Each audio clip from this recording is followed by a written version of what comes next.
Hello everyone, welcome back to my channel Madhulika Kashyap and I am Madhulika, and today I am going to sharing with you the information about what is the relation between fatty liver and intermittent fasting.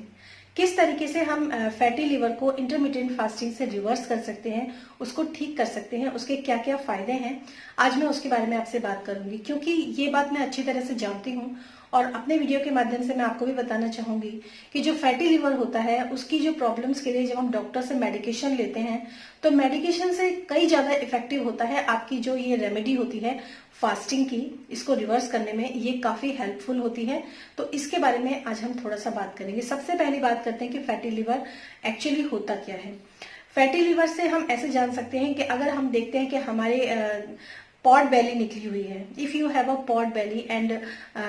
Fat deposited around your stomach, अगर आपके stomach के चारों ओर fat deposit हो रखा है या फिर आपकी गोल एक पॉट बेली निकली हुई है, दैट मीन्स चांसेस है कि आपका लिवर जो है वो फैटी हो। अब इसके लिए आप बायोप्सी कर सकते हैं या फिर अल्ट्रासाउंड करवा सकते हैं इस चीज को फाइंड आउट करने के लिए या श्योर करने के लिए कि आपको फैटी लिवर है या नहीं। फैटी लिवर एक्चुअली होता किस चीज से है, सबसे पहले हम ये जान लेते हैं। हम शुगर की फॉर्म में जो चीज कंज्यूम करते हैं that is glucose and fructose. तो ग्लूकोज एक ऐसी चीज होती है जिसको हम जब लेते हैं तो हमारी ऑल ओवर बॉडी जो होती है वो इससे डील करती है, लेकिन जब हम फ्रुक्टोज लेते हैं तो हमारा लिवर जो होता है वो इससे डील करता है। और उसके जो फैटी लिवर होने का जो कारण है मेन, वो कई बार आपका जो फ्रुक्टोज होता है, फ्रुक्टोज आपको कहाँ से मिलता है? फ्रुक्टोज आपको मिलता है जैसे फ्रूट्स होते हैं उनसे मिलता है, अगर आप फ्रूट जूसेस पीते हैं तो उनसे आपको मिलता है। जो कॉर्न सिरप होता है, कॉर्न सिरप एक ऐसा मीठा होता है जो कि मार्केट में मिलने वाली बहुत सारी ऐसी चीजें होती हैं जो कि मीठी होती हैं, जैसे कि पेस्ट्रीज वगैरह होते हैं, केक्स होते हैं, बहुत सारे ऐसे आइटम्स होते हैं जिनके अंदर शुगर की जगह कॉर्न सिरप डाला जाता है। और कॉर्न सिरप जो होता है वो रिस्पॉन्सिबल बहुत ज्यादा होता है आपके फैटी लिवर के लिए। तो ये सारी चीजें जो होती हैं आपकी फैटी लिवर के लिए रिस्पॉन्सिबल होते हैं, जिसमें कि आपका रिफाइंड शुगर भी आता है, रिफाइंड फ्लावर आता है यानी कि मैदा। अगर आप मैदा से बनी हुई और तली हुई चीजें जो है आप ज्यादा खाएंगे तब भी आपका लिवर जो है वो काफी फैट उसके अंदर डिपॉजिट होता है। लेकिन एक स्टेज ऐसी आती है जब आपका लिवर जो होता है पूरी तरीके से फिलअप हो जाता है फैट से, काफी कंडीशन उसकी खराब हो जाती है। उसके बाद ये जो फैट होता है एक्स्ट्रा जो फ्रुक्टोज के रूप में होता है, जो फैट होता है आपके ऑर्गन्स जो स्टमक में और ऑर्गन्स होते हैं उनके अंदर और बाहर दोनों तरफ डिपॉजिट होता है। और उसके बाद आपको जो आपका जो पॉट बेली है या फिर आपके जो फैट होता है जो आपके अराउंड द स्टमक होता है वो आपको दिखने लगता है। तो बहुत ज्यादा चांसेस है कि अगर आपका जो पेट है वो काफी निकला हुआ है, दैट मीन्स आपको फैटी लिवर का प्रॉब्लम हो सकता है। अब बात करते हैं कि अगर एक्सेसिव में आप फ्रुक्टोज अपने डाइट के अंदर इंक्लूड करते हैं तो ये आपको एक ऐसा इफेक्ट देता है जैसा कि आप अल्कोहल लेते हैं। जैसे अल्कोहल के बारे में सबको पता है कि अल्कोहल जो होता है वो आपके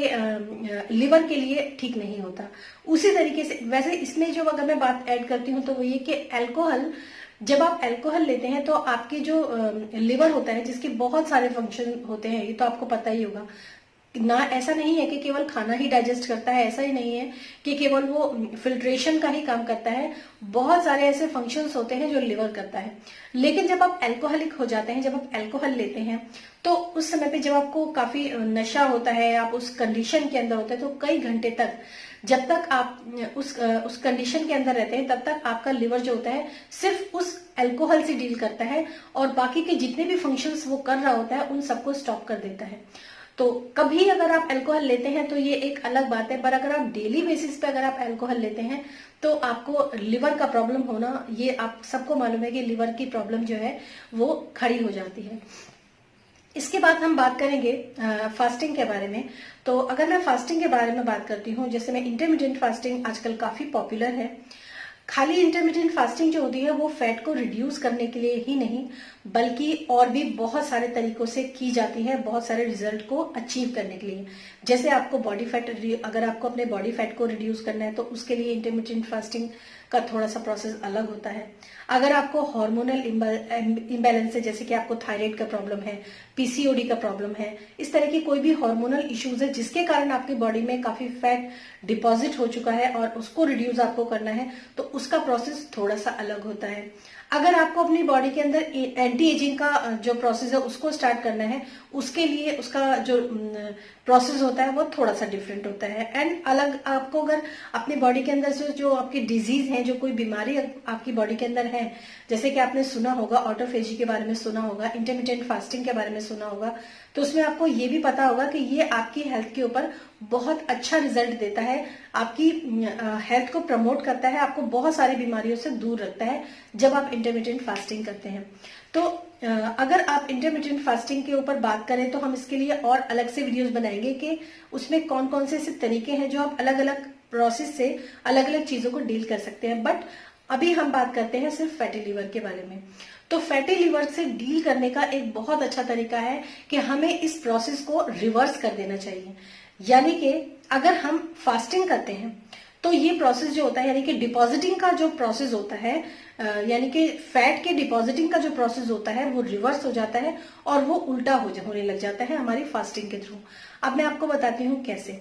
जब आप फास्टिंग के प्रोसेस में होते हैं तो आपकी जो बॉडी होती है उसको एनर्जी कहाँ से मिलेगी? उसको एनर्जी मिलेगी आपके बॉडी के अंदर जो स्टोर्ड जो ग्लूकोज है, जो फ्रुक्टोज है, उससे आपकी बॉडी एनर्जी लेना शुरू करेगी। शुरू में क्या होता है, जब इंटरमिटेंट फास्टिंग करते हैं हम, तो हमको शुरू में काफी वीकनेस और काफी प्रॉब्लम जो होती है, मतलब चिड़चिड़ापन होगा, काफी भूख लगेगी बहुत तेज, और आपको काफी वीकनेस भी महसूस होगी। कई लोगों को तो ऐसा भी होता है, हल्का हल्का सा लगता है जैसे चक्कर से आ रहे हैं, बेहोशी सी आ रही है, ऐसा हल्का सा फील होता है, क्योंकि वो आदी नहीं होते हैं इसकी, यूज टू नहीं होते हैं इसके। लेकिन धीरे धीरे करके क्या होता है, जब आप इस चीज को थोड़ा सा पेशेंसली आप इस चीज को थोड़ा सा हैंडल करेंगे तो उसके बाद क्या होगा, वो बॉडी आपकी बॉडी जो है वो बाहर से आपको नहीं मिलेगा खाना, तो आपकी बॉडी के अंदर जो खाना डिपॉजिट है, यानी कि ग्लूकोज जो आपकी बॉडी के अंदर डिपॉजिट है, जो फ्रुक्टोज आपकी बॉडी के अंदर डिपॉजिट है, वो उससे एनर्जी लेने लग जाएगा। यानी कि उस चीज का जो फ्लो है वो रिवर्स हो जाएगा और आपकी बॉडी के अंदर जो लिवर है, जो ऑर्गन्स है जिनके अंदर फैट और बाहर फैट्स जो है वो डिपॉजिट हो चुका है फ्रुक्टोज के रूप में, ग्लूकोज के रूप में, वो उससे एनर्जी लेगा और आपकी जो प्रॉब्लम है वो काफी हद तक ठीक हो जाती है। इसमें अगर मैं बात करूं तो स्टार्टिंग में जो बिगनर्स होते हैं उनके लिए ये फास्टिंग करना थोड़ा सा डिफिकल्ट होता है, नो डाउट।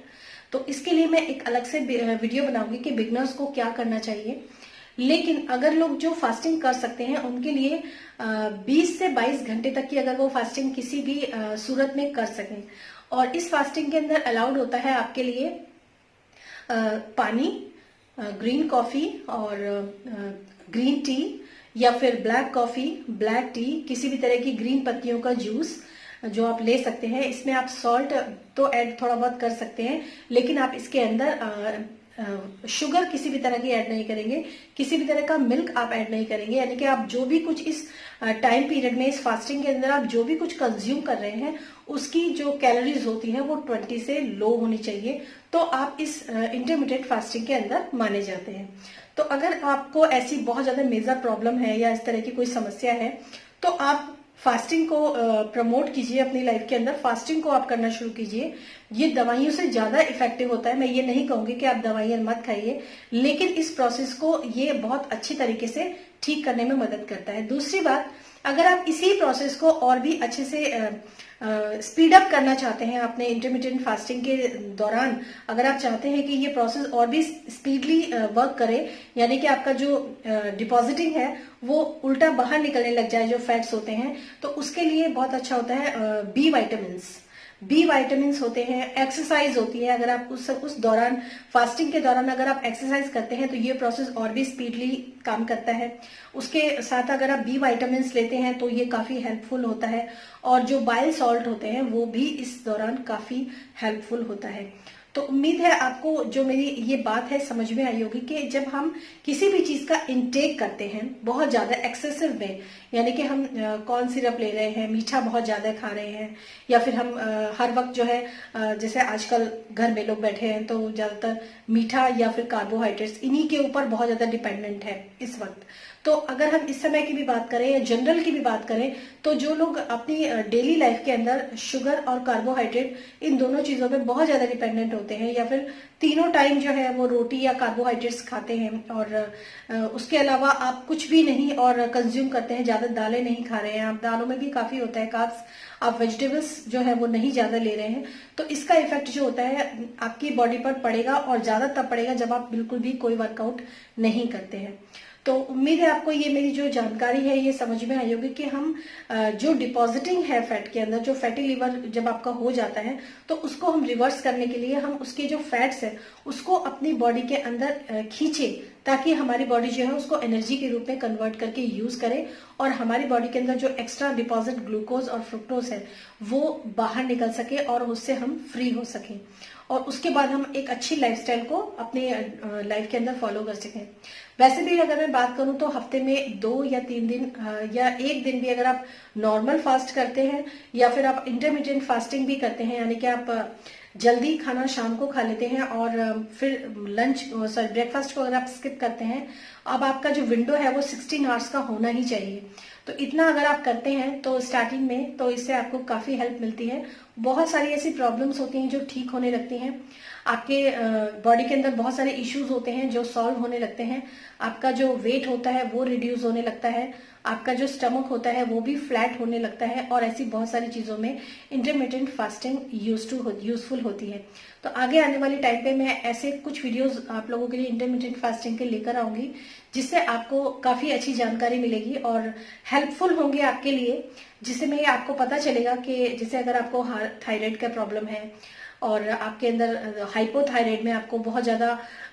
मोटापा जो है वो बढ़ा हुआ है, तो उसको किस तरीके से आप अपनी डील कर सकते हैं इंटरमीडिएट फास्टिंग से और इसको पूरी तरीके से रिवर्स भी कर सकते हैं।